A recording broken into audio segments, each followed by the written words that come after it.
La cuenca mediterránea, siglo II de nuestra era, el momento de máxima hegemonía del Imperio Romano. Posiblemente no haya mayor símbolo del poderío de la Roma imperial que la majestad de su arquitectura. En la cúspide de su poder, el Imperio Romano dominaba 3 continentes, 20 razas y más de 500 urbes. Y allí donde conquistaba, construía. La arquitectura romana se extiende de Italia a España, de Francia a Asia Menor, de África al Mar Negro. Todas las ciudades se erigían conforme al mismo y grandioso estilo: columnas, atrios, mercados, templos, basílicas. El Imperio Romano unificó toda la ribera mediterránea, englobando unas tierras donde habían florecido multitud de culturas, unificándolas en una sola civilización, regida por las mismas leyes, con un mismo modus vivendi, unas mismas costumbres. Una sola ciudadanía multiétnica cuyos miembros no padecían la discriminación racial y que tuvo emperadores italianos procedentes de otras provincias europeas, africanos y árabes.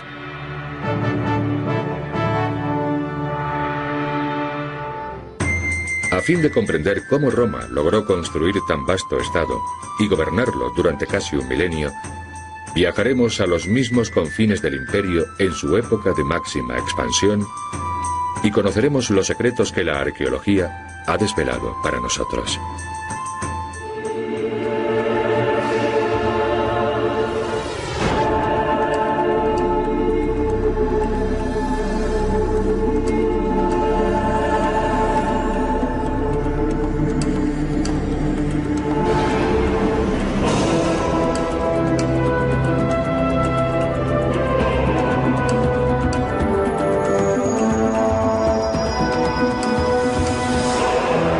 Secretos de la arqueología.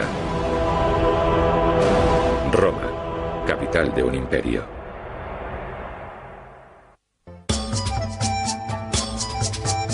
Según la leyenda, la urbe romana fue fundada por Rómulo en 753 a.C. Casi inmediatamente inició su expansión, haciéndose en primer lugar con los territorios de los pueblos itálicos. A continuación extendió sus dominios hasta configurar un imperio que abarcaba desde las costas atlánticas de Iberia hasta el río Éufrates. Los historiadores datan la caída del Imperio Romano de Occidente en el año 476 después de Cristo, lo cual significa que la historia de esta ciudad y su preponderancia mundial se prolongó por espacio de más de un milenio. ¿Cómo logró sobrevivir durante tanto tiempo? La respuesta es: Roma no se limitó a sojuzgar otras tierras, las adoptó, fundiendo los modos y costumbres de las diversas culturas con lo mejor que Roma tenía que ofrecer.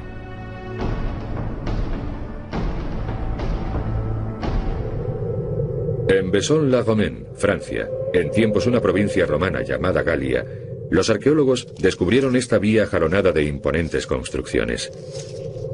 En sus entradas, los investigadores hallaron unas desconcertantes ranuras. ¿Qué objeto tenían? Cuando los arqueólogos se topan con un enigma de esta naturaleza, a menudo logran dar con pistas importantes en antiguos escritos sobre arquitectura transmitidos por copistas medievales. En el caso de Vaison-la-Romaine, el misterio quedó resuelto.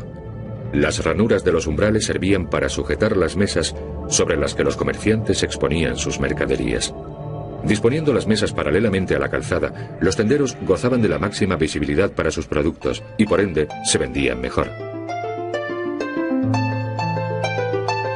Este hincapié en la mercadotecnia y los negocios es uno de los motivos por los que el imperio permaneció vivo durante tantísimo tiempo. Dondequiera que llegasen los romanos, acababan deponiéndose las armas y la guerra daba paso a la Pax Romana. En este contexto de renovada estabilidad, prosperaba el comercio.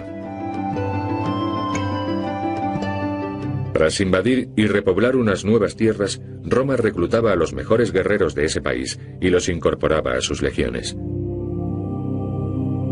Los militares más destacados provenían de las familias más pudientes. Solían ser los más cultos y cualificados y tenían la natural aspiración de medrar en el entramado político del nuevo régimen. Si triunfaban en el campo de batalla, así como en la vertiente política de la guerra, tenían la oportunidad de llegar a senadores, uno de los cargos más prominentes y rentables de la administración imperial. La carrera militar era el medio más rápido para promocionarse socialmente. Pero claro está, los nuevos soldados debían comenzar por lo más bajo del escalafón. Se los destinaba a los límites más orientales del imperio, donde el emperador Trajano combatía a los formidables partos, herederos del imperio persa. En las Galias embarcaban en una flotilla militar y zarpando del puerto de Massilia, la actual Marsella, navegaban hasta Sicilia, viéndose obligados a luchar contra los piratas en el transcurso de la travesía. Desde Sicilia continuaban viaje hacia Oriente siguiendo la ruta más corta y segura posible. Eso suponía seguir la costa y no aventurarse en alta mar, de no ser ineludiblemente preciso. La flota cruzaba el mar Egeo dejando tras de sí la península del Peloponeso y atracaba en el puerto de Laodicea, en Siria. Los navíos de guerra de aquellos tiempos eran muy distintos de los buques mercantes. Esta nave se denomina trireme. Conocemos bien su aspecto gracias a los restos hallados por los arqueólogos marinos. Los nautas romanos descubrieron que, a fin de realizar rápidas maniobras en plena batalla y arremeter contra el enemigo, los barcos de combate debían ir impulsados por grupos de remeros dispuestos en varias cubiertas. Los navíos comerciales, en cambio, navegaban a vela y no empleaban remos. Los barcos de combate se clasificaban conforme al número y disposición de los remeros. El trireme estaba dotado de 3 hileras superpuestas de remeros y cada remo era manejado por 2 hombres. Se trataba de una embarcación ligera, de unos 35 metros de eslora, idónea por su velocidad y maniobrabilidad para combatir la piratería. La misión de los infantes de marina, amén de tripular el barco junto con los remeros, era abordar los navíos enemigos. Cada trireme llevaba a bordo una dotación compuesta por unos 300 remeros y un centenar de infantes de marina. A fin de limpiar de piratas las aguas del Mediterráneo y el Egeo, a menudo la flota debía perseguir a sus enemigos durante centenares de kilómetros antes de darles caza. Una vez que los alcanzaban, la táctica no consistía en abordar el buque y enzarzarse en una lucha cuerpo a cuerpo, sino en echarlo a pique, ya arremetiendo contra él, ya arrojándole proyectiles incendiarios por medio de catapultas. Una nave de costado corría mayor peligro de ser embestida y hundida que su atacante. No obstante, esa posición confería ventajas a la hora de servirse de la catapulta. Eso se debe a que el oleaje provocaba 2 efectos distintos en la trayectoria de los misiles. La catapulta defensiva de a bordo, instalada perpendicularmente al eje del navío, lanzaba el proyectil de tal modo que en su recorrido trazaba una elipse muy alargada. Una parábola que se correspondía perfectamente con el contorno y la posición del barco enemigo. Este, por otra parte, tenía su catapulta alineada con su eje principal y sus municiones tendían a caer dentro de un círculo que abarcaba tan solo una parte mínima del objetivo. Frecuentemente los misiles del atacante erraban el blanco, lo cual podía decidir el resultado del enfrentamiento. Mas la vida del soldado no se limitaba a la actividad bélica. La cultura romana exigía cierta dosis de refinamiento y buen gusto a sus ciudadanos. Este teatro de Tyndaris se encuentra en la costa nororiental siciliana, dominando el mar por donde llegan muchos viajeros y legionarios para hacer escala en sus travesías. Lo más sorprendente y desconcertante de esta edificación no son tanto su arquitectura y su ornamento como su ubicación. Es verdaderamente llamativo, pero carece de explicación lógica. Puesto que los espectáculos solían celebrarse de día, erigir un teatro en un paraje expuesto a los vientos marinos y a pleno sol parece una decisión muy discutible. Otros monumentos de este tipo, como el empinadísimo teatro de Pérgamon en la actual Turquía, cuentan con amplios horizontes. El gusto helenístico requería que toda obra arquitectónica fuese grandiosa.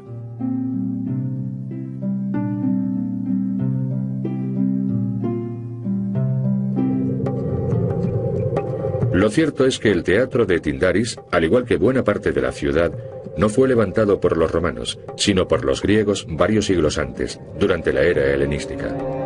Los romanos sencillamente anexionaron estas tierras a su imperio. Una de las razones para explicar la vastedad y el poderío del imperio romano es su asimilación de la cultura helénica, que fue imitada al principio, posteriormente desarrollada como por ejemplo el ars musivaria, la confección de mosaicos, y finalmente difundida por todo el Mediterráneo. Tierra adentro, en la misma Sicilia, se alzaba una floreciente Civitas, la ciudad de Morgantina. Sus suntuosas domus, decoradas con soberbios mosaicos, atestiguan fehacientemente su opulencia. Una de las muestras más claras de su prosperidad era la amabilidad con que acogía a sus visitantes. La prueba la tenemos en este mosaico, en el que se lee en griego la frase «que sigas bien», que puede interpretarse como una expresión de bienvenida. Todos los ciudadanos del imperio eran iguales.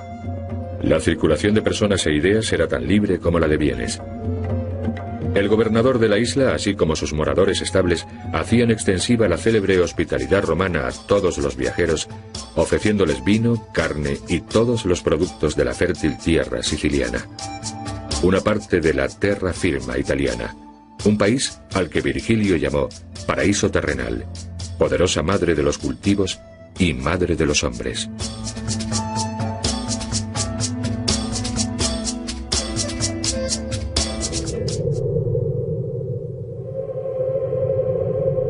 En ocasiones, la misión de las legiones no era hacer la guerra, sino la paz. En la isla griega de Santorini se encuentra un antiguo asentamiento llamado Tira. Tira estaba situada en una región permanentemente amenazada por los terremotos. La mitad de la ínsula desapareció bajo el mar en el segundo milenio antes de Cristo. Los restos arqueológicos hallados en Tira demuestran que la ciudad había experimentado diversas reconstrucciones y que había sufrido los efectos de más de un seísmo. Los temblores de tierra ocasionaban graves daños a los edificios públicos y particulares, y en tales ocasiones las legiones romanas desempeñaban la misión de llevar a cabo obras de ingeniería civil. Excavaciones de pozos, despeje de vías públicas, restauración de las condiciones de salubridad. Los oficiales del ejército imperial tenían la oportunidad de distinguirse si cumplían satisfactoriamente con estos servicios públicos.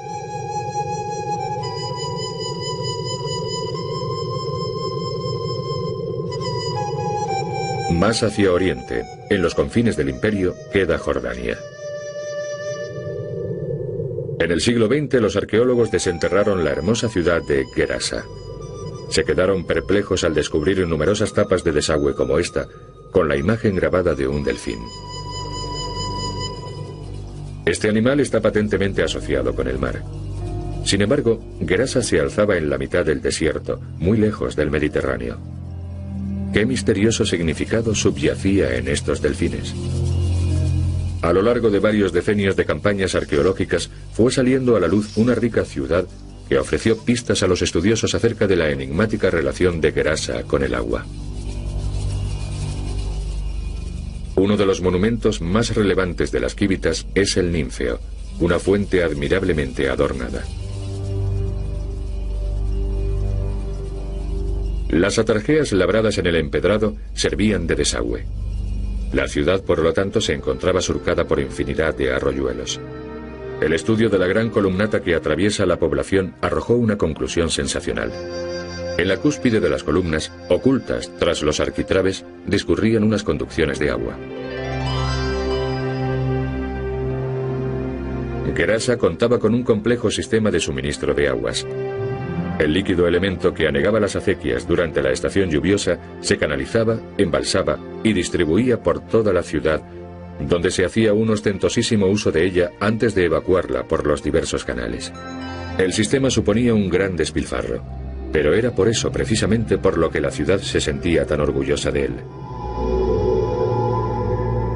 Gracias a su abundante abastecimiento de agua y a sus joyas arquitectónicas, como este templo erigido en honor a Zeus sobre un belvedere, mirador, que se asienta sobre 3 terrazas, Gerasa ofrecía una imagen hermosa y acogedora, idónea para su papel como uno de los principales mercados de la antigüedad.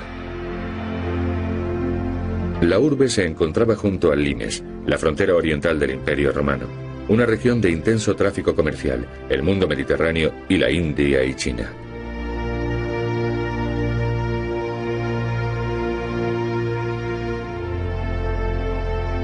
Gerasa debía competir comercialmente con otras quivitates de la misma zona, tales como Palmira y Petra, de modo que se veía obligada a ofrecer una amplia gama de servicios de calidad y diversiones, como demuestran sus 2 teatros, sus termas de aguas minero-medicinales y el circo.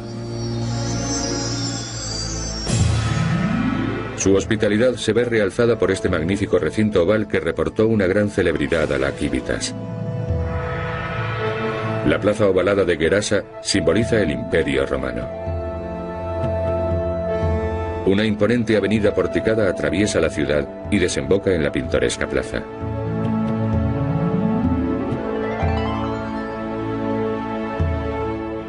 Evidentemente, las urbes más bellas y prominentes del imperio, aun aquellas tan remotas como Gerasa, debían su importancia a las excelentes calzadas que las enlazaban. La plaza, o foro, como los romanos llamaban al centro de reunión más destacado de la ciudad, siempre era el término de una calzada. Este foro oval da testimonio de la razón fundamental para la larga pervivencia del Imperio Romano: su red de comunicaciones. La eficacia de su infraestructura viaria sigue siendo admirable aún en nuestros días. Oficinas de correos, guardia armada, un mantenimiento constante del firme y más de 120.000 kilómetros de calzadas.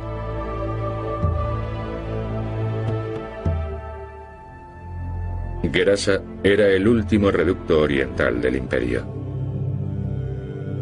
A partir de aquí, las legiones romanas podían atravesar las dunas de un infinito desierto y encontrar una cultura y una civilización distintas a todas cuantas habían conocido. El temible pueblo que habitaba las regiones comprendidas entre el Éufrates y el Indo hizo temblar a los propios romanos. Se trataba de las tierras de los partos, los continuadores del imperio persa.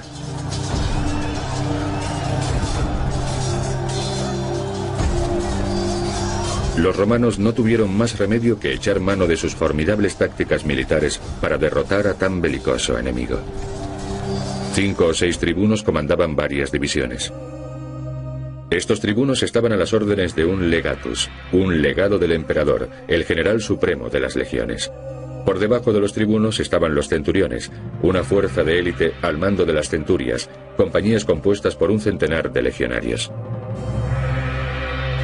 Combatiendo a los partos, los romanos se servían de sus prestigiosas tácticas bélicas. La caballería se desplegaba a lo largo de los flancos. En el centro, enfrentándose directamente a las huestes rivales, se encontraban 4 líneas de infantería, con las centurias formando una abigarrada formación a fin de cerrar todos los posibles huecos. Los primeros en acometer eran los vélites, componentes de unas unidades ligeras que llevaban a cabo ataques relámpago y se replegaban tras sus líneas. A continuación avanzaban los lanceros, que arrojaban su pilum y después se enzarzaban en una lucha cuerpo a cuerpo antes de retirarse. En ese momento intervenían los príncipes y por último los triarii, pertrechados con pilum y gladium, la espada. Las ofensivas se llevaban a cabo repetidamente y en ese mismo orden hasta que las 4 líneas flanqueadas por los equites, la caballería, lanzaban el postrer ataque. Si vencían en la primera batalla, los romanos acometían un reto mucho más arduo si cabe: el asedio a una ciudad fortificada, un oppidum. Las legiones acampaban a algo más de medio kilómetro de sus muros e instalaban sus amenazadoras máquinas de guerra, las eficaces catapultas, sobre unos pedestales. Las catapultas o ballistas lanzaban flechas y, si era necesario, piedras. Cuando el ejército ponía sitio a una ciudad, empleaba piedras como misiles a fin de abrir brechas en las murallas y facilitar así la invasión de las tropas. Los proyectiles debían golpear el mismo punto una y otra vez. Esto se conseguía cargando siempre la catapulta con piedras del mismo peso, tras realizar varios disparos de prueba para escoger el emplazamiento adecuado de la balista. Los misiles pesaban hasta 80 kilos y tenían un alcance máximo de unos 650 metros. A fin de arrojarlos a gran velocidad hacia la cerca de la ciudad asediada, los proyectiles se colocaban en un saco situado en el centro de una cuerda atada a sendos brazos de un arco, tensado por un sistema de sogas entrelazadas. Un cabrestante tiraba de la cuerda y tensaba el arco. Y al soltar la anilla sujeta al saco, la piedra salía disparada.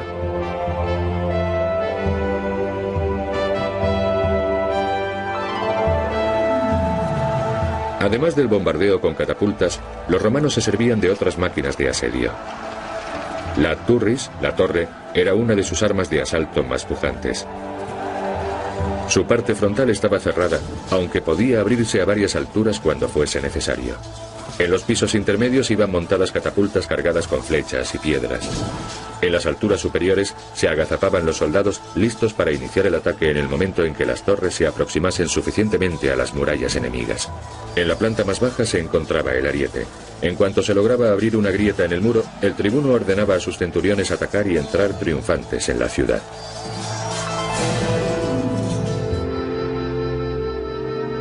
A raíz de la victoria de Trajano sobre los partos, el Imperio Romano alcanzó su máxima expansión. Los oficiales más destacados podían optar por seguir el cursus honorum, la carrera de los honores, el rigurosamente reglamentado escalafón romano. Con los debidos honores obtenidos en el campo de batalla, podían llegar a obtener un puesto en el senatus y pertenecer así a la asamblea más importante del imperio. Los senadores romanos también eran combativos, si bien de un modo distinto. Se servían de las armas de la diplomacia, la aplicación imparcial de la ley y la sabia administración económica y política, a fin de garantizar la estabilidad de los territorios ganados por el ejército. El imperio era un inmenso dominio que comprendía todo el mundo conocido en aquel tiempo. Su legado es uno de los más poderosos de la historia universal.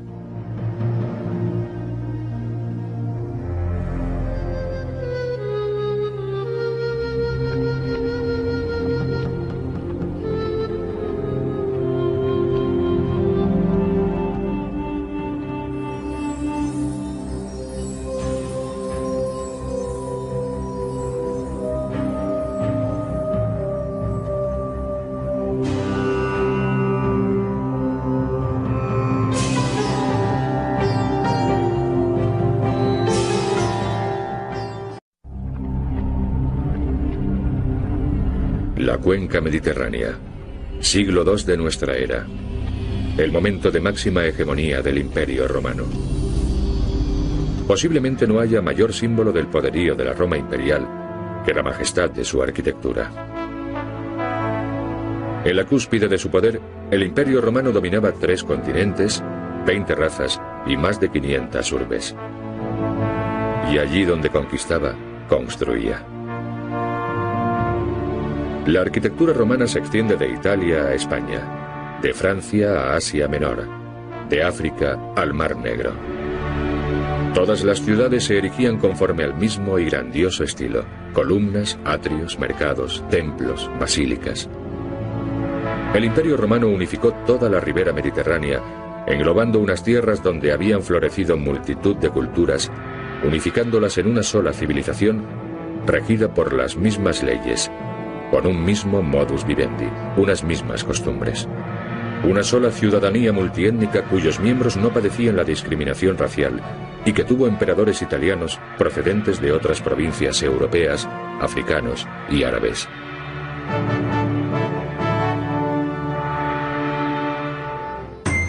A fin de comprender cómo Roma logró construir tan vasto estado y gobernarlo durante casi un milenio, viajaremos a los mismos confines del imperio en su época de máxima expansión y conoceremos los secretos que la arqueología ha desvelado para nosotros.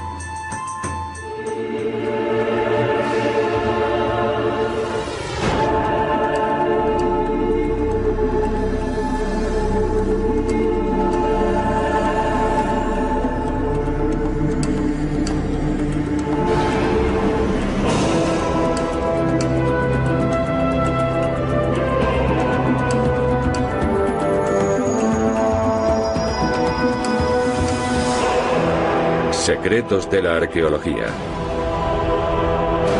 Roma, capital de un imperio.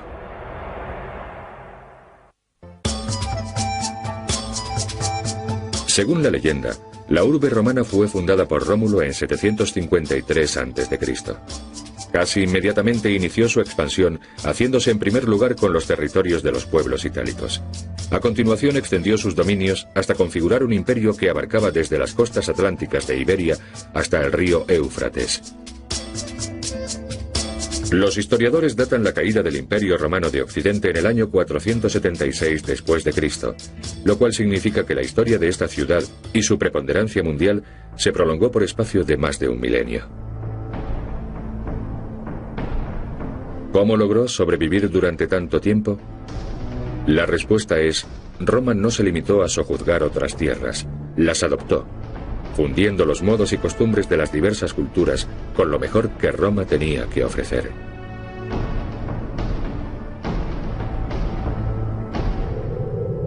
En Vaison-la-Romaine, Francia, en tiempos una provincia romana llamada Galia, los arqueólogos descubrieron esta vía jalonada de imponentes construcciones. En sus entradas, los investigadores hallaron unas desconcertantes ranuras. ¿Qué objeto tenían? Cuando los arqueólogos se topan con un enigma de esta naturaleza, a menudo logran dar con pistas importantes en antiguos escritos sobre arquitectura transmitidos por copistas medievales. En el caso de Vaison-la-Romaine, el misterio quedó resuelto. Las ranuras de los umbrales servían para sujetar las mesas sobre las que los comerciantes exponían sus mercaderías. Disponiendo las mesas paralelamente a la calzada, los tenderos gozaban de la máxima visibilidad para sus productos y por ende se vendían mejor. Este hincapié en la mercadotecnia y los negocios es uno de los motivos por los que el imperio permaneció vivo durante tantísimo tiempo. Dondequiera que llegasen los romanos, acababan deponiéndose las armas y la guerra daba paso a la Pax Romana. En este contexto de renovada estabilidad, prosperaba el comercio. Tras invadir y repoblar unas nuevas tierras, Roma reclutaba a los mejores guerreros de ese país y los incorporaba a sus legiones. Los militares más destacados provenían de las familias más pudientes. Solían ser los más cultos y cualificados y tenían la natural aspiración de medrar en el entramado político del nuevo régimen. Si triunfaban en el campo de batalla, así como en la vertiente política de la guerra, tenían la oportunidad de llegar a senadores, uno de los cargos más prominentes y rentables de la administración imperial. La carrera militar era el medio más rápido para promocionarse socialmente. Pero claro está, los nuevos soldados debían comenzar por lo más bajo del escalafón. Se los destinaba a los límites más orientales del imperio, donde el emperador Trajano combatía a los formidables partos, herederos del imperio persa. En las Galias embarcaban en una flotilla militar y zarpando del puerto de Massilia, la actual Marsella, navegaban hasta Sicilia, viéndose obligados a luchar contra los piratas en el transcurso de la travesía.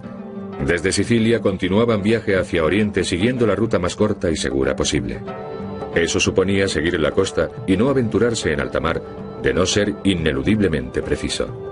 La flota cruzaba el mar Egeo dejando tras de sí la península del Peloponeso y atracaba en el puerto de Laodicea, en Siria. Los navíos de guerra de aquellos tiempos eran muy distintos de los buques mercantes. Esta nave se denomina trireme. Conocemos bien su aspecto gracias a los restos hallados por los arqueólogos marinos. Los nautas romanos descubrieron que, a fin de realizar rápidas maniobras en plena batalla y arremeter contra el enemigo, los barcos de combate debían ir impulsados por grupos de remeros dispuestos en varias cubiertas. Los navíos comerciales, en cambio, navegaban a vela y no empleaban remos. Los barcos de combate se clasificaban conforme al número y disposición de los remeros. El trireme estaba dotado de 3 hileras superpuestas de remeros y cada remo era manejado por 2 hombres. Se trataba de una embarcación ligera, de unos 35 metros de eslora, idónea por su velocidad y maniobrabilidad para combatir la piratería. La misión de los infantes de marina, amén de tripular el barco junto con los remeros, era abordar los navíos enemigos. Cada trireme llevaba a bordo una dotación compuesta por unos 300 remeros y un centenar de infantes de marina. A fin de limpiar de piratas las aguas del Mediterráneo y el Egeo, a menudo la flota debía perseguir a sus enemigos durante centenares de kilómetros antes de darles caza. Una vez que los alcanzaban, la táctica no consistía en abordar el buque y enzarzarse en una lucha cuerpo a cuerpo, sino en echarlo a pique, ya arremetiendo contra él, ya arrojándole proyectiles incendiarios por medio de catapultas. Una nave de costado corría mayor peligro de ser embestida y hundida que su atacante. No obstante, esa posición confería ventajas a la hora de servirse de la catapulta. Eso se debe a que el oleaje provocaba 2 efectos distintos en la trayectoria de los misiles. La catapulta defensiva de a bordo, instalada perpendicularmente al eje del navío, lanzaba el proyectil de tal modo que en su recorrido trazaba una elipse muy alargada. Una parábola que se correspondía perfectamente con el contorno y la posición del barco enemigo. Este, por otra parte, tenía su catapulta alineada con su eje principal, y sus municiones tendían a caer dentro de un círculo que abarcaba tan solo una parte mínima del objetivo. Frecuentemente los misiles del atacante erraban el blanco, lo cual podía decidir el resultado del enfrentamiento. Mas la vida del soldado no se limitaba a la actividad bélica. La cultura romana exigía cierta dosis de refinamiento y buen gusto a sus ciudadanos. Este teatro de Tyndaris se encuentra en la costa nororiental siciliana, dominando el mar por donde llegan muchos viajeros y legionarios para hacer escala en sus travesías. Lo más sorprendente y desconcertante de esta edificación no son tanto su arquitectura y su ornamento como su ubicación. Es verdaderamente llamativo, pero carece de explicación lógica. Puesto que los espectáculos solían celebrarse de día, erigir un teatro en un paraje expuesto a los vientos marinos y a pleno sol parece una decisión muy discutible. Otros monumentos de este tipo, como el empinadísimo teatro de Pérgamon en la actual Turquía, cuentan con amplios horizontes. El gusto helenístico requería que toda obra arquitectónica fuese grandiosa.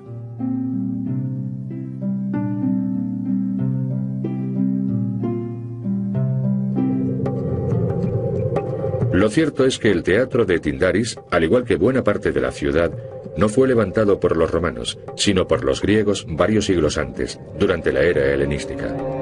Los romanos sencillamente anexionaron estas tierras a su imperio. Una de las razones para explicar la vastedad y el poderío del Imperio romano es su asimilación de la cultura helénica, que fue imitada al principio, posteriormente desarrollada como por ejemplo el ars musivaria, la confección de mosaicos, y finalmente difundida por todo el Mediterráneo.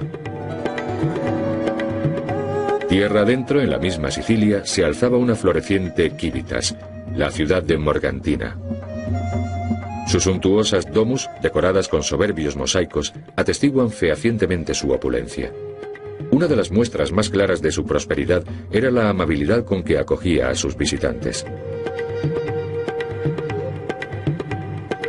La prueba la tenemos en este mosaico, en el que se lee en griego la frase «que sigas bien», que puede interpretarse como una expresión de bienvenida. Todos los ciudadanos del imperio eran iguales. La circulación de personas e ideas era tan libre como la de bienes. El gobernador de la isla, así como sus moradores estables, hacían extensiva la célebre hospitalidad romana a todos los viajeros, ofreciéndoles vino, carne y todos los productos de la fértil tierra siciliana. Una parte de la terra firma italiana, un país al que Virgilio llamó paraíso terrenal, poderosa madre de los cultivos y madre de los hombres.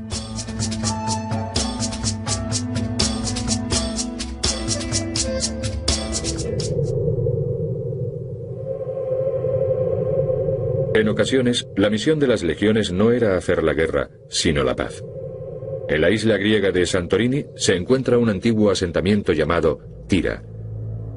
Tira estaba situada en una región permanentemente amenazada por los terremotos. La mitad de la ínsula desapareció bajo el mar en el segundo milenio antes de Cristo. Los restos arqueológicos hallados en Tira demuestran que la ciudad había experimentado diversas. La cuenca mediterránea, siglo II de nuestra era, el momento de máxima hegemonía del Imperio romano. Posiblemente no haya mayor símbolo del poderío de la Roma imperial que la majestad de su arquitectura. En la cúspide de su poder, el Imperio romano dominaba 3 continentes, 20 razas y más de 500 urbes.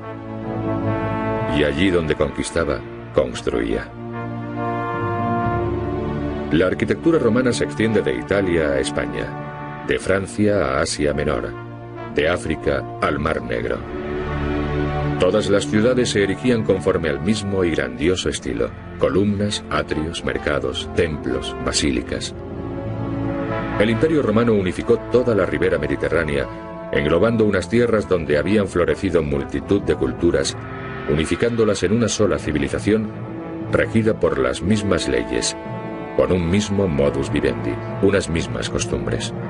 Una sola ciudadanía multiétnica cuyos miembros no padecían la discriminación racial y que tuvo emperadores italianos procedentes de otras provincias europeas, africanos y árabes.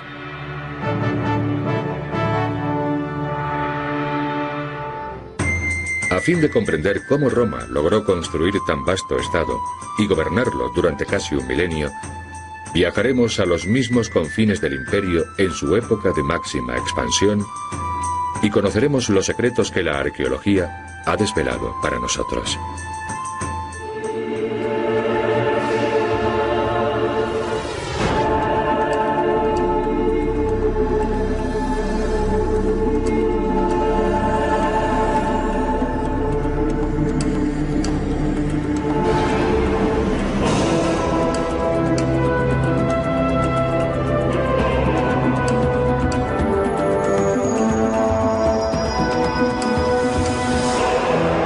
Secretos de la arqueología. Roma, capital de un imperio.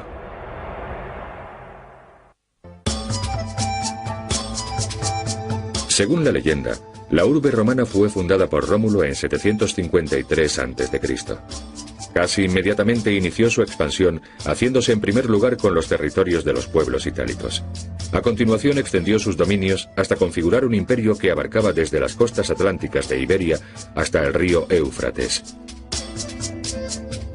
Los historiadores datan la caída del Imperio Romano de Occidente en el año 476 después de Cristo, lo cual significa que la historia de esta ciudad y su preponderancia mundial se prolongó por espacio de más de un milenio. ¿Cómo logró sobrevivir durante tanto tiempo?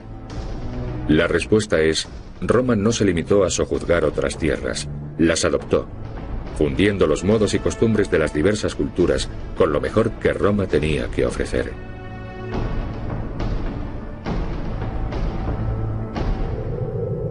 En Vaison-la-Romaine, Francia, en tiempos una provincia romana llamada Galia, los arqueólogos descubrieron esta vía jalonada de imponentes construcciones.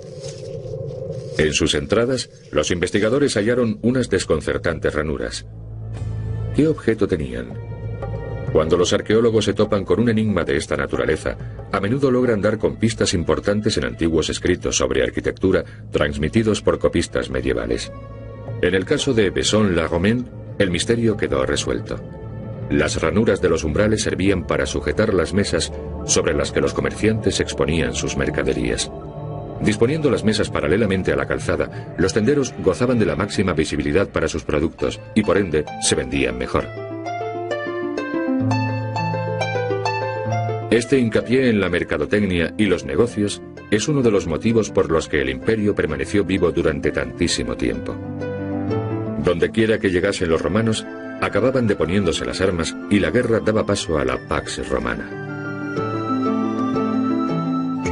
En este contexto de renovada estabilidad, prosperaba el comercio. Tras invadir y repoblar unas nuevas tierras, Roma reclutaba a los mejores guerreros de ese país y los incorporaba a sus legiones. Los militares más destacados provenían de las familias más pudientes. Solían ser los más cultos y cualificados y tenían la natural aspiración de medrar en el entramado político del nuevo régimen. Si triunfaban en el campo de batalla, así como en la vertiente política de la guerra, tenían la oportunidad de llegar a senadores, uno de los cargos más prominentes y rentables de la administración imperial. La carrera militar era el medio más rápido para promocionarse socialmente. Pero claro está, los nuevos soldados debían comenzar por lo más bajo del escalafón. Se los destinaba a los límites más orientales del imperio, donde el emperador Trajano combatía a los formidables partos, herederos del imperio persa. En las Galias embarcaban en una flotilla militar y zarpando del puerto de Massilia, la actual Marsella, navegaban hasta Sicilia, viéndose obligados a luchar contra los piratas en el transcurso de la travesía. Desde Sicilia continuaban viaje hacia Oriente siguiendo la ruta más corta y segura posible. Eso suponía seguir la costa y no aventurarse en alta mar, de no ser ineludiblemente preciso.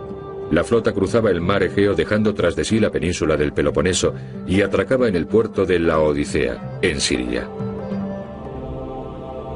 Los navíos de guerra de aquellos tiempos eran muy distintos de los buques mercantes. Esta nave se denomina trireme. Conocemos bien su aspecto gracias a los restos hallados por los arqueólogos marinos. Los nautas romanos descubrieron que, a fin de realizar rápidas maniobras en plena batalla y arremeter contra el enemigo, los barcos de combate debían ir impulsados por grupos de remeros dispuestos en varias cubiertas. Los navíos comerciales, en cambio, navegaban a vela y no empleaban remos. Los barcos de combate se clasificaban conforme al número y disposición de los remeros. El trireme estaba dotado de 3 hileras superpuestas de remeros y cada remo era manejado por 2 hombres. Se trataba de una embarcación ligera, de unos 35 metros de eslora, idónea por su velocidad y maniobrabilidad para combatir la piratería. La misión de los infantes de marina, amén de tripular el barco junto con los remeros, era abordar los navíos enemigos. Cada trireme llevaba a bordo una dotación compuesta por unos 300 remeros y un centenar de infantes de marina. A fin de limpiar de piratas las aguas del Mediterráneo y el Egeo, a menudo la flota debía perseguir a sus enemigos durante centenares de kilómetros antes de darles caza. Una vez que los alcanzaban, la táctica no consistía en abordar el buque y enzarzarse en una lucha cuerpo a cuerpo, sino en echarlo a pique, ya arremetiendo contra él, ya arrojándole proyectiles incendiarios por medio de catapultas. Una nave de costado corría mayor peligro de ser embestida y hundida que su atacante. No obstante, esa posición confería ventajas a la hora de servirse de la catapulta. Eso se debe a que el oleaje provocaba 2 efectos distintos en la trayectoria de los misiles. La catapulta defensiva de a bordo, instalada perpendicularmente al eje del navío, lanzaba el proyectil de tal modo que en su recorrido trazaba una elipse muy alargada. Una parábola que se correspondía perfectamente con el contorno y la posición del barco enemigo. Este, por otra parte, tenía su catapulta alineada con su eje principal, y sus municiones tendían a caer dentro de un círculo que abarcaba tan solo una parte mínima del objetivo. Frecuentemente los misiles del atacante erraban el blanco, lo cual podía decidir el resultado del enfrentamiento. Mas la vida del soldado no se limitaba a la actividad bélica. La cultura romana exigía cierta dosis de refinamiento y buen gusto a sus ciudadanos. Este teatro de Tyndaris se encuentra en la costa nororiental siciliana, dominando el mar por donde llegan muchos viajeros y legionarios para hacer escala en sus travesías. Lo más sorprendente y desconcertante de esta edificación no son tanto su arquitectura y su ornamento como su ubicación. Es verdaderamente llamativo, pero carece de explicación lógica. Puesto que los espectáculos solían celebrarse de día, erigir un teatro en un paraje expuesto a los vientos marinos y a pleno sol parece una decisión muy discutible. Otros monumentos de este tipo, como el empinadísimo teatro de Pérgamon en la actual Turquía, cuentan con amplios horizontes. El gusto helenístico requería que toda obra arquitectónica fuese grandiosa.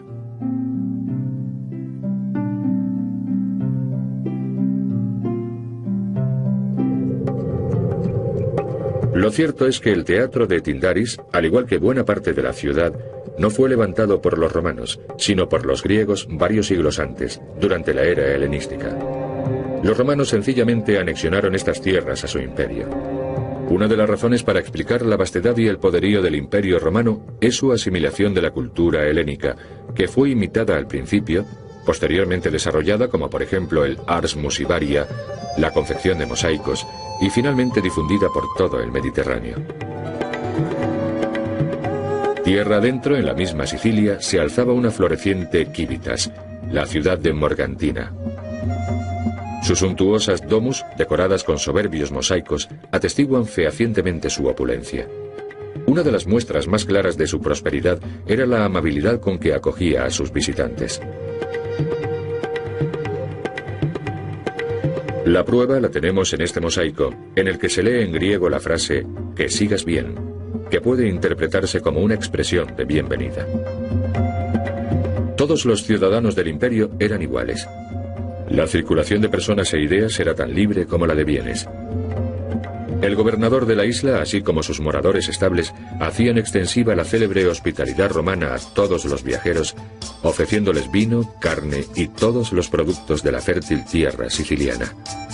Una parte de la terra firma italiana, un país al que Virgilio llamó paraíso terrenal, poderosa madre de los cultivos y madre de los hombres.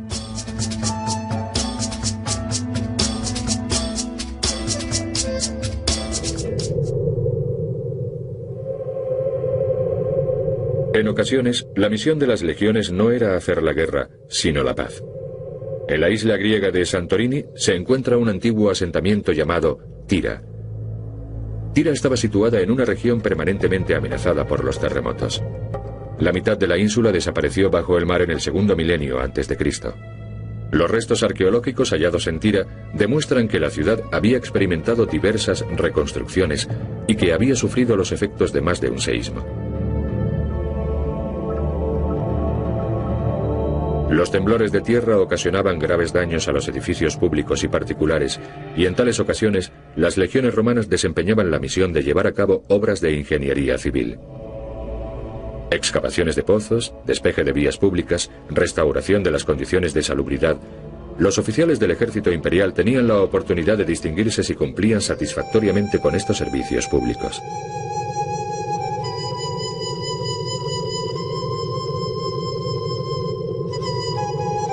Más hacia oriente, en los confines del imperio, queda Jordania.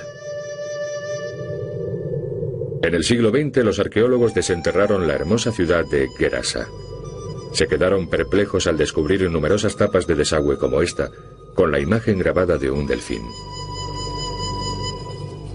Este animal está patentemente asociado con el mar.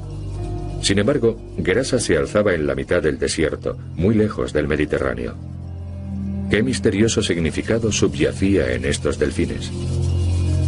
A lo largo de varios decenios de campañas arqueológicas fue saliendo a la luz una rica ciudad que ofreció pistas a los estudiosos acerca de la enigmática relación de Gerasa con el agua. Uno de los monumentos más relevantes de las Kívitas es el Ninfeo, una fuente admirablemente adornada. Las atarjeas labradas en el empedrado servían de desagüe. La ciudad, por lo tanto, se encontraba surcada por infinidad de arroyuelos. El estudio de la gran columnata que atraviesa la población arrojó una conclusión sensacional. En la cúspide de las columnas, ocultas tras los arquitrabes, discurrían unas conducciones de agua. Gerasa contaba con un complejo sistema de suministro de aguas. El líquido elemento que anegaba las acequias durante la estación lluviosa se canalizaba, embalsaba y distribuía por toda la ciudad, donde se hacía un ostentosísimo uso de ella antes de evacuarla por los diversos canales. El sistema suponía un gran despilfarro, pero era por eso precisamente por lo que la ciudad se sentía tan orgullosa de él. Gracias a su abundante abastecimiento de agua y a sus joyas arquitectónicas, como este templo erigido en honor a Zeus sobre un belvedere, mirador, que se asienta sobre 3 terrazas, Gerasa ofrecía una imagen hermosa y acogedora, idónea para su papel como uno de los principales mercados de la antigüedad. La urbe se encontraba junto al Limes, la frontera oriental del Imperio Romano, una región de intenso tráfico comercial, el mundo mediterráneo y la India y China.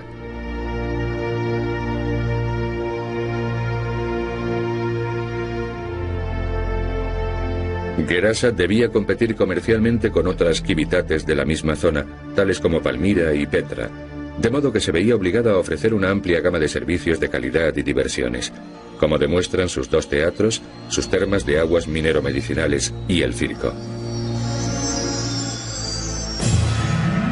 Su hospitalidad se ve realzada por este magnífico recinto oval que reportó una gran celebridad a la Kivitas.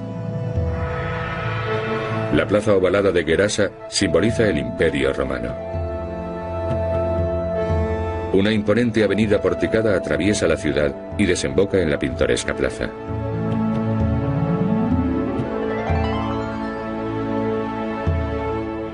Evidentemente, las urbes más bellas y prominentes del imperio, aun aquellas tan remotas como Gerasa, debían su importancia a las excelentes calzadas que las enlazaban. La plaza, o foro, como los romanos llamaban al centro de reunión más destacado de la ciudad, siempre era el término de una calzada. Este foro oval da testimonio de la razón fundamental para la larga pervivencia del Imperio Romano: su red de comunicaciones. La eficacia de su infraestructura viaria sigue siendo admirable aún en nuestros días. Oficinas de correos, guardia armada, un mantenimiento constante del firme y más de 120.000 kilómetros de calzadas.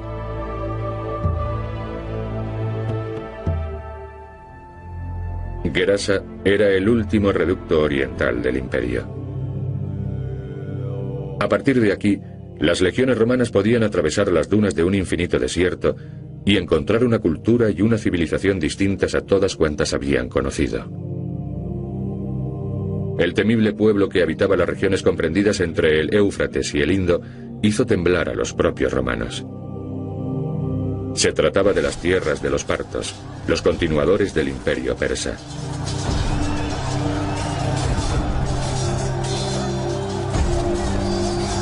Los romanos no tuvieron más remedio que echar mano de sus formidables tácticas militares para derrotar a tan belicoso enemigo.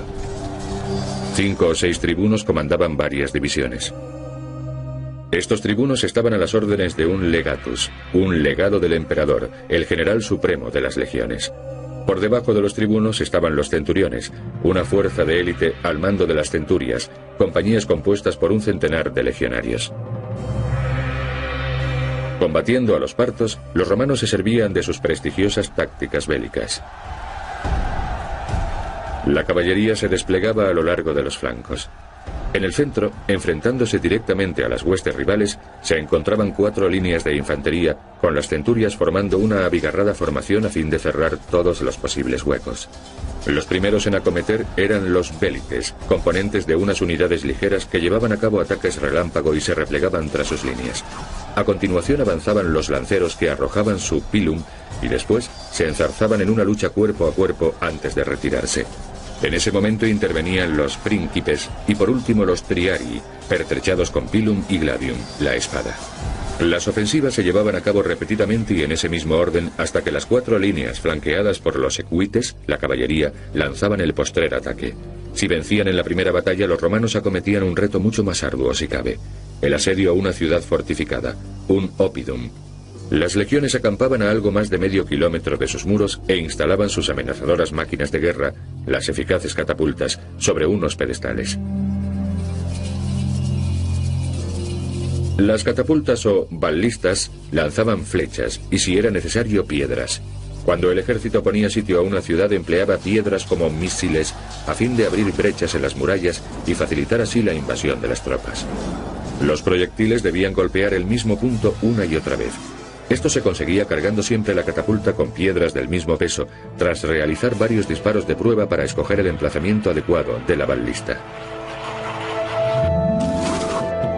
Los misiles pesaban hasta 80 kilos y tenían un alcance máximo de unos 650 metros. A fin de arrojarlos a gran velocidad hacia la cerca de la ciudad asediada, los proyectiles se colocaban en un saco situado en el centro de una cuerda atada a sendos brazos de un arco, tensado por un sistema de sogas entrelazadas. Un cabrestante tiraba de la cuerda y tensaba el arco. Y al soltar la anilla sujeta al saco, la piedra salía disparada.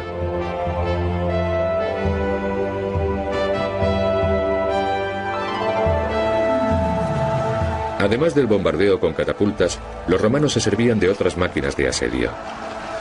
La turris, la torre, era una de sus armas de asalto más pujantes. Su parte frontal estaba cerrada, aunque podía abrirse a varias alturas cuando fuese necesario. En los pisos intermedios iban montadas catapultas cargadas con flechas y piedras. En las alturas superiores se agazapaban los soldados listos para iniciar el ataque en el momento en que las torres se aproximasen suficientemente a las murallas enemigas. En la planta más baja se encontraba el ariete. En cuanto se lograba abrir una grieta en el muro, el tribuno ordenaba a sus centuriones atacar y entrar triunfantes en la ciudad.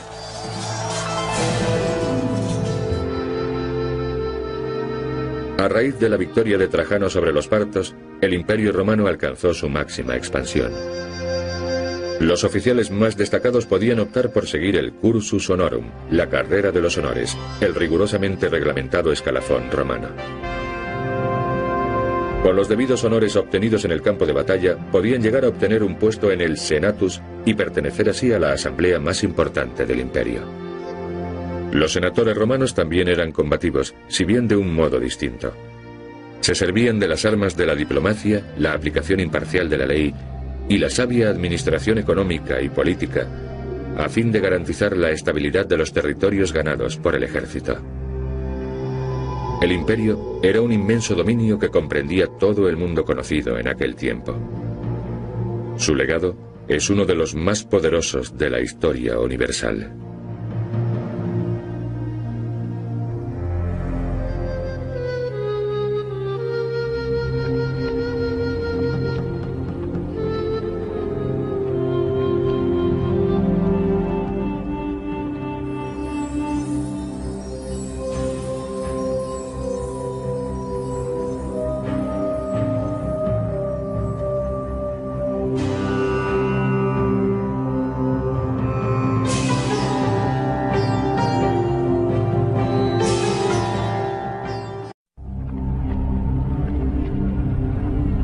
La cuenca mediterránea.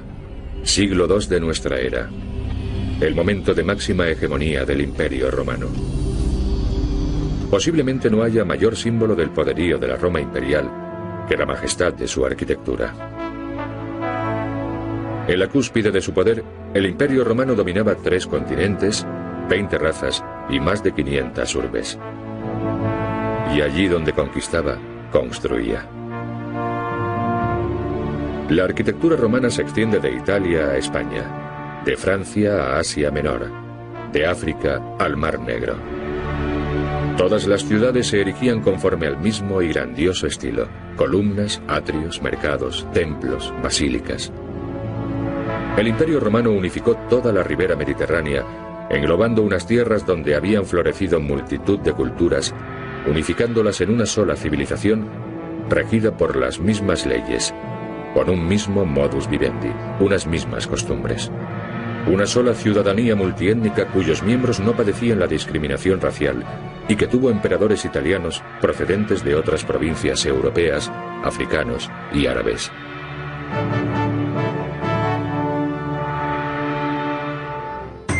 A fin de comprender cómo Roma logró construir tan vasto estado y gobernarlo durante casi un milenio, viajaremos a los mismos confines del imperio en su época de máxima expansión y conoceremos los secretos que la arqueología ha desvelado para nosotros.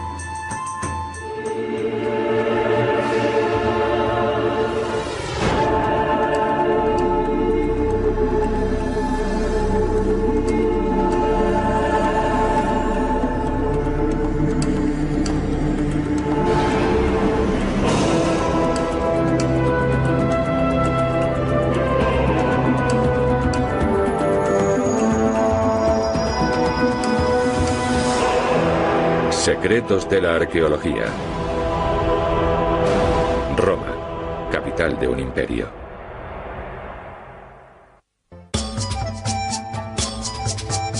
Según la leyenda, la urbe romana fue fundada por Rómulo en 753 a.C. Casi inmediatamente inició su expansión, haciéndose en primer lugar con los territorios de los pueblos itálicos. A continuación extendió sus dominios hasta configurar un imperio que abarcaba desde las costas atlánticas de Iberia hasta el río Éufrates. Los historiadores datan la caída del Imperio Romano de Occidente en el año 476 después de Cristo, lo cual significa que la historia de esta ciudad y su preponderancia mundial se prolongó por espacio de más de un milenio. ¿Cómo logró sobrevivir durante tanto tiempo?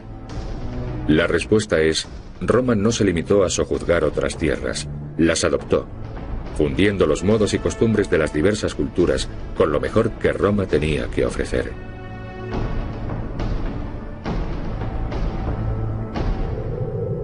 En Vaison-la-Romaine, Francia, en tiempos una provincia romana llamada Galia, los arqueólogos descubrieron esta vía jalonada de imponentes construcciones.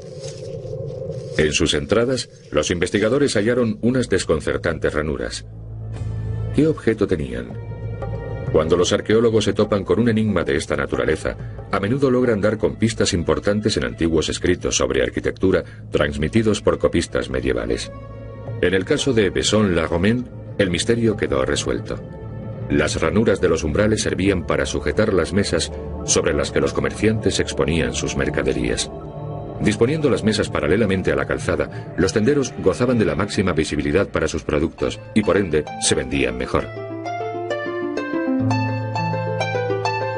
Este hincapié en la mercadotecnia y los negocios es uno de los motivos por los que el imperio permaneció vivo durante tantísimo tiempo.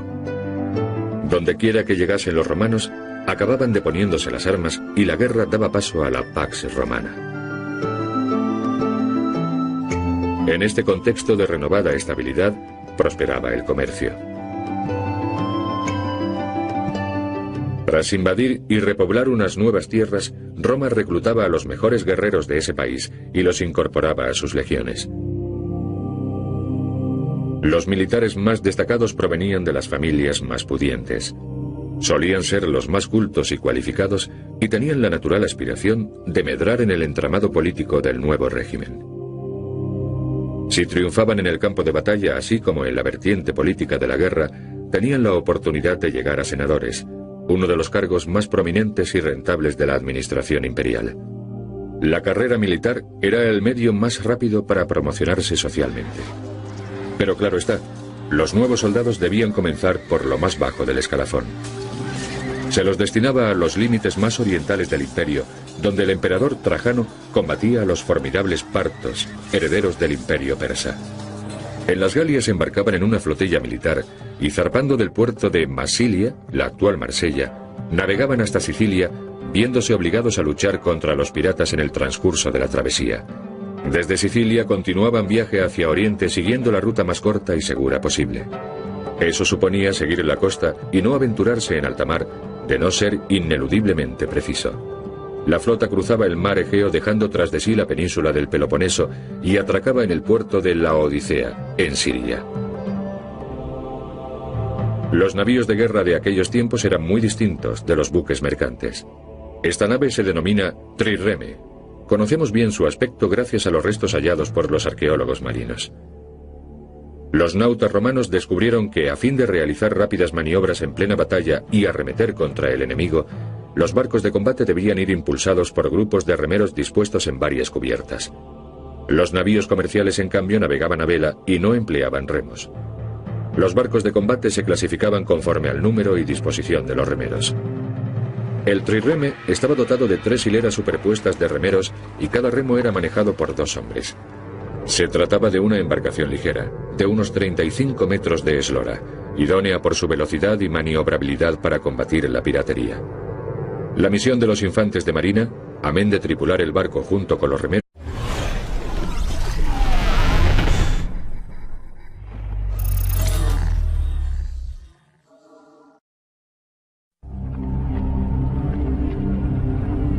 la cuenca mediterránea, siglo II de nuestra era, el momento de máxima hegemonía del Imperio Romano. Posiblemente no haya mayor símbolo del poderío de la Roma imperial que la majestad de su arquitectura. En la cúspide de su poder, el Imperio Romano dominaba 3 continentes, 20 razas y más de 500 urbes. Y allí donde conquistaba, construía. La arquitectura romana se extiende de Italia a España, de Francia a Asia Menor, de África al Mar Negro. Todas las ciudades se erigían conforme al mismo y grandioso estilo: columnas, atrios, mercados, templos, basílicas. El Imperio Romano unificó toda la ribera mediterránea, englobando unas tierras donde habían florecido multitud de culturas, unificándolas en una sola civilización, regida por las mismas leyes, con un mismo modus vivendi, unas mismas costumbres. Una sola ciudadanía multiétnica cuyos miembros no padecían la discriminación racial y que tuvo emperadores italianos procedentes de otras provincias europeas, africanos y árabes.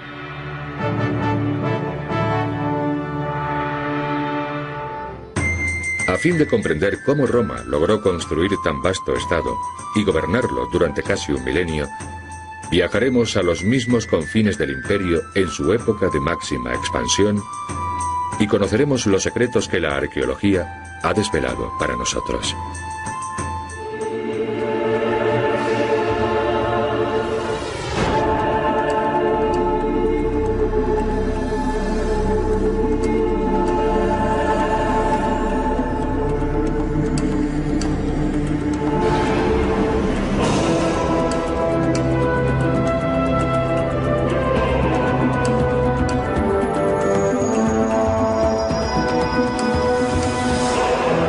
Secretos de la arqueología. Roma, capital de un imperio.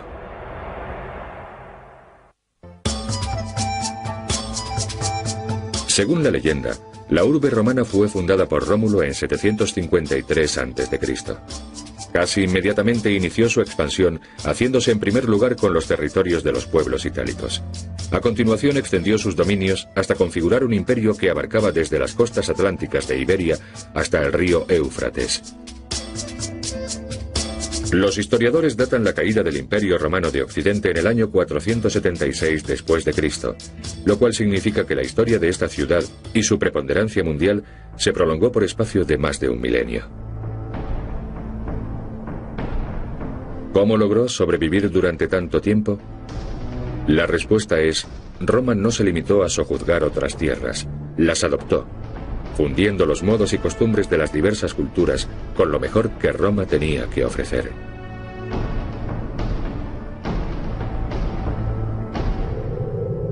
En Vaison-la-Romaine, Francia, en tiempos una provincia romana llamada Galia, los arqueólogos descubrieron esta vía jalonada de imponentes construcciones.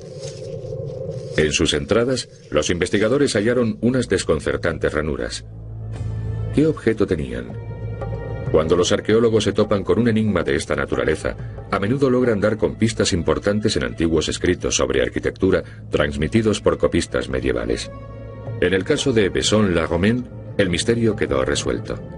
Las ranuras de los umbrales servían para sujetar las mesas sobre las que los comerciantes exponían sus mercaderías. Disponiendo las mesas paralelamente a la calzada, los tenderos gozaban de la máxima visibilidad para sus productos y por ende se vendían mejor. Este hincapié en la mercadotecnia y los negocios es uno de los motivos por los que el imperio permaneció vivo durante tantísimo tiempo. Dondequiera que llegasen los romanos, acababan deponiéndose las armas y la guerra daba paso a la Pax Romana.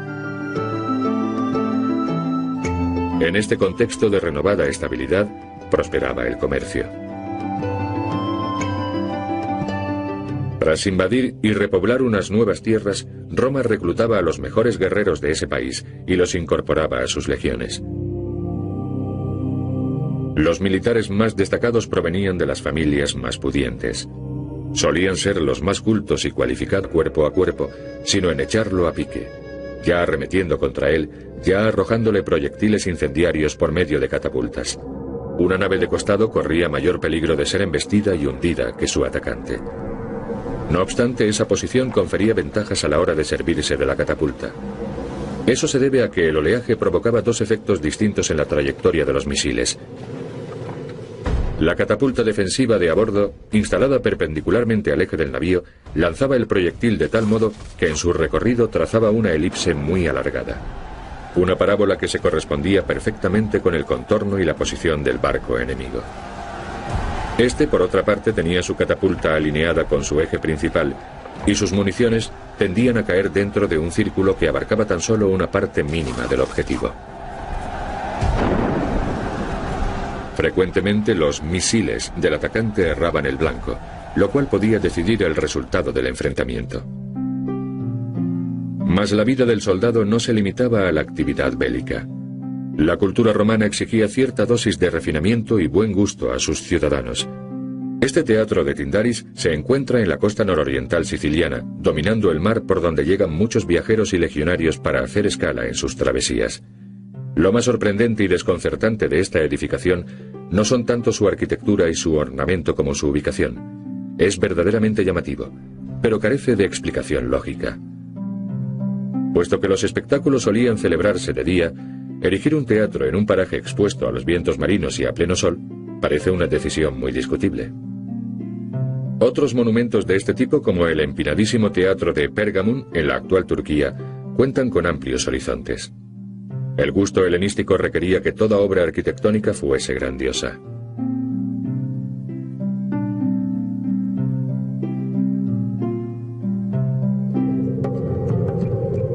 Lo cierto es que el teatro de Tyndaris, al igual que buena parte de la ciudad, no fue levantado por los romanos, sino por los griegos varios siglos antes, durante la era helenística. Los romanos sencillamente anexionaron estas tierras a su imperio. Una de las razones para explicar la vastedad y el poderío del Imperio Romano es su asimilación de la cultura helénica, que fue imitada al principio, posteriormente desarrollada como por ejemplo el ars musivaria, la confección de mosaicos, y finalmente difundida por todo el Mediterráneo. Tierra adentro, en la misma Sicilia, se alzaba una floreciente Civitas, la ciudad de Morgantina. Sus suntuosas domus, decoradas con soberbios mosaicos, atestiguan fehacientemente su opulencia. Una de las muestras más claras de su prosperidad era la amabilidad con que acogía a sus visitantes. La prueba la tenemos en este mosaico, en el que se lee en griego la frase «que sigas bien», que puede interpretarse como una expresión de bienvenida. Todos los ciudadanos del imperio eran iguales. La circulación de personas e ideas era tan libre como la de bienes. El gobernador de la isla, así como sus moradores estables, hacían extensiva la célebre hospitalidad romana a todos los viajeros, ofreciéndoles vino, carne y todos los productos de la fértil tierra siciliana. Una parte de la terra firma italiana, un país al que Virgilio llamó paraíso terrenal, poderosa madre de los cultivos y madre de los hombres.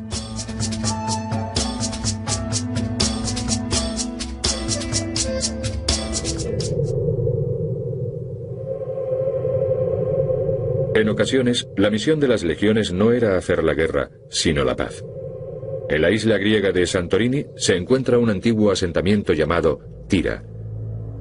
Tira estaba situada en una región permanentemente amenazada por los terremotos. La mitad de la ínsula desapareció bajo el mar en el segundo milenio antes de Cristo. Los restos arqueológicos hallados en Tira demuestran que la ciudad había experimentado diversas reconstrucciones y que había sufrido los efectos de más de un seísmo. Los temblores de tierra ocasionaban graves daños a los edificios públicos y particulares, y en tales ocasiones las legiones romanas desempeñaban la misión de llevar a cabo obras de ingeniería civil. Excavaciones de pozos, despeje de vías públicas, restauración de las condiciones de salubridad. Los oficiales del ejército imperial tenían la oportunidad de distinguirse si cumplían satisfactoriamente con estos servicios públicos.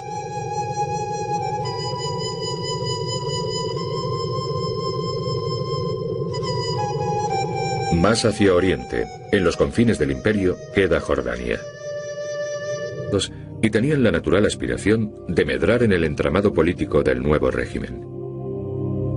Si triunfaban en el campo de batalla, así como en la vertiente política de la guerra, tenían la oportunidad de llegar a senadores, uno de los cargos más prominentes y rentables de la administración imperial.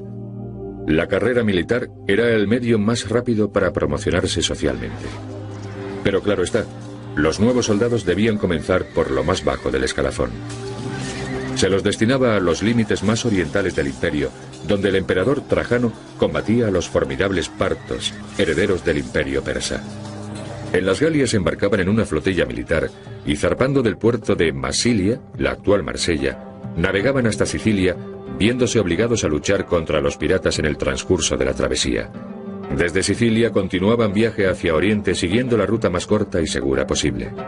Eso suponía seguir la costa y no aventurarse en alta mar, de no ser ineludiblemente preciso. La flota cruzaba el mar Egeo dejando tras de sí la península del Peloponeso y atracaba en el puerto de Laodicea, en Siria.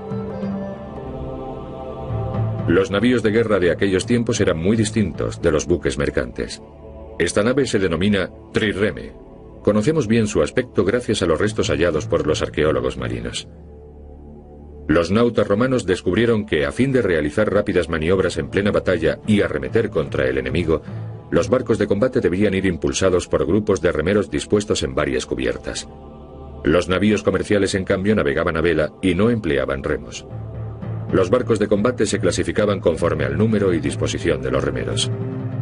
El trireme estaba dotado de 3 hileras superpuestas de remeros y cada remo era manejado por 2 hombres. Se trataba de una embarcación ligera, de unos 35 metros de eslora, idónea por su velocidad y maniobrabilidad para combatir la piratería. La misión de los infantes de marina, amén de tripular el barco junto con los remeros, era abordar los navíos enemigos. Cada trireme llevaba a bordo una dotación compuesta por unos 300 remeros y un centenar de infantes de marina. A fin de limpiar de piratas las aguas del Mediterráneo y el Egeo, a menudo la flota debía perseguir a sus enemigos durante centenares de kilómetros antes de darles caza. Una vez que los alcanzaban, la táctica no consistía en abordar el buque y enzarzarse en una lucha